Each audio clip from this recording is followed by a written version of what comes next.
Hello and अस्सलाम वालेकुम students, welcome back to my channel maths engineer. Students, आज हम करेंगे एक्सरसाइज 2.5 का question number 1 and question number 2।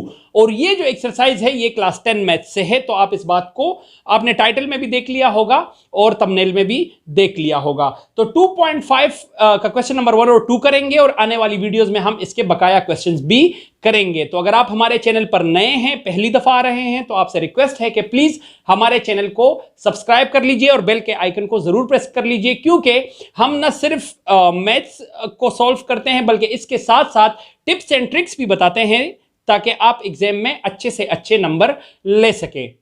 आपसे एक और रिक्वेस्ट है कि अगर आपके कोई जानने वाले दोस्त, भाई, कजन, कोई भी रिश्तेदार जो क्लास 9th और 10th में हैं, तो हमारे चैनल पर क्लास 9 का मैथ्स जो है कंप्लीटली सॉल्व हो चुका है। चैप्टर वाइज प्लेलिस्ट से आप देख सकते हैं, तो आप उनसे रिक्वेस्ट कर लीजिए कि प्लीज वो भी इस चैनल पर आए और इस चैनल से फायदा ले सके। और अगर उनको मैथ्स में कोई प्रॉब्लम हो तो वो क्वेश्चंस और सॉल्यूशंस देख के उनके तमाम मसाइल खत्म हो जाए। तो हम मूव करते हैं अपने क्वेश्चन की तरफ। हमारा क्वेश्चन एक्सरसाइज 2.5 क्वेश्चन नंबर 1, ये क्वेश्चन लिखा गया है कि use synthetic division to find the values. अच्छा, यहां पर मैं क्वेश्चन एक दफा आप लोगों के लिए पढ़ देता हूं, बहुत जरूरी है कि use synthetic division to find the quotient and remainder when the first polynomial is divided by the second binomial in each case।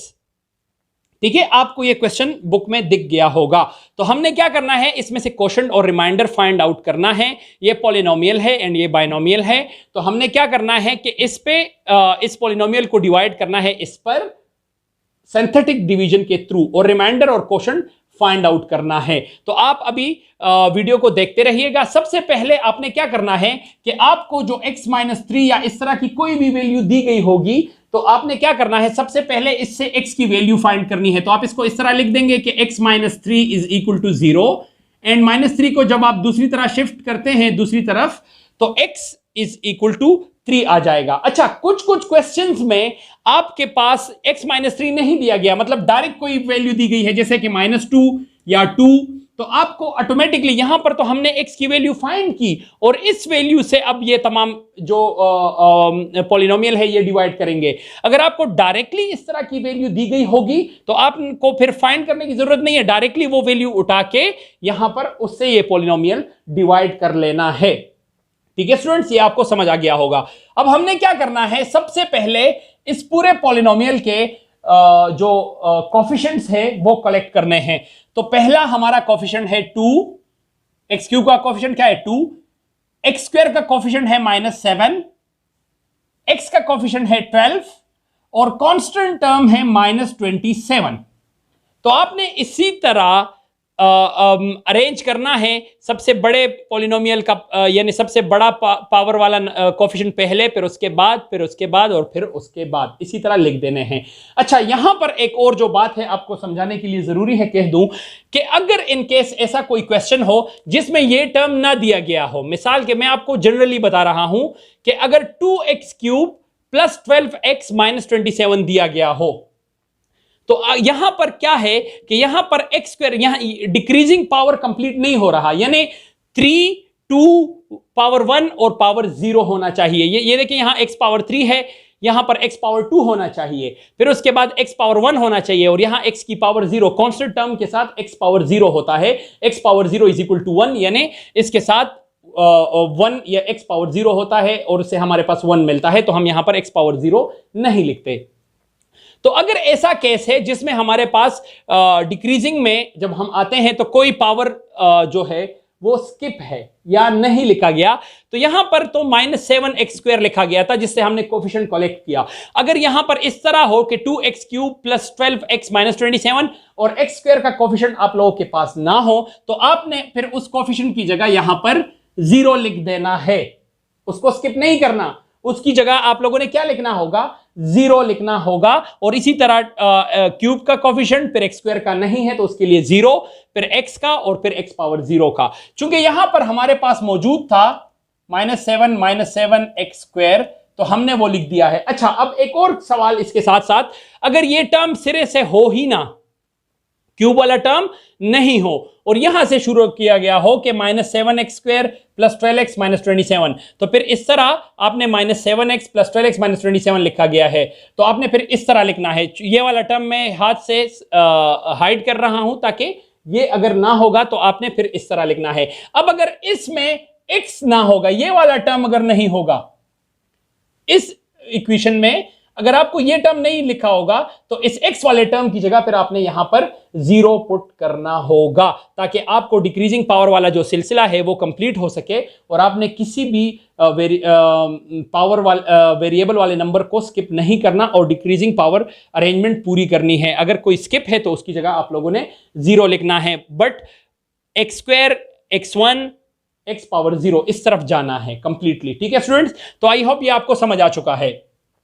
Next आपने एक डिवीजन के लिए लाइन लगानी है, ठीक है, और आपने यहां पर, ये तो मैंने एग्जांपल के लिए लिख दिया था, यहां x = 3 है, तो आपने इस 3 से ये पूरा क्वेश्चन डिवाइड कर लेना है। ठीक है, ये लाइन में थोड़ा ऊपर लगा रहा हूं, आप थोड़ा नीचे भी लगा सकते हैं। सबसे पहला काम आपका यह है कि ये जो 2 है यानी x³ का जो कोफिशिएंट है, इसके साथ आपका कोई ताल्लुक नहीं है, इसको एज इट इज नीचे उतार देना है। ये बात आप जहन में रख लीजिए। इस कोफिशिएंट के साथ पहला जो भी कोफिशिएंट होगा, चाहे वो x² का हो, x³ का हो, x4 का हो, पहले वाले कोफिशिएंट के साथ आपका कोई ताल्लुक नहीं है, इसको आपने एज इट इज नीचे शिफ्ट कर लेना है। ठीक है जी। नेक्स्ट आपका कैसे होगा, आपने ये 3 इस 2 से मल्टीप्लाई करना होगा, 3 2s are 6, और इसके साथ आके यहां पर 8 करना होगा। ठीक है जी, क्या करना होगा, 8 करना होगा। तो मैंने इन दोनों को मल्टीप्लाई कर दिया है और यहां पर लिख दिया है, और जब -7 और +6 आप ऐड करते हैं तो इससे आता है -1। ठीक है स्टूडेंट्स, नेक्स्ट आपने क्या करना है, ये -1 जो आ चुका है इसके साथ अगेन ये मल्टीप्लाई करना है, तो 3 × -1 इज -3, एंड अगेन इन दोनों को ऐड करना है, तो 12 - 3 इज 9। ठीक है स्टूडेंट्स, अब अगेन इन दोनों को मल्टीप्लाई करना है, 9 × 3 इज 27, और इन दोनों को प्लस करना है, तो -27 और +27 से आता है 0।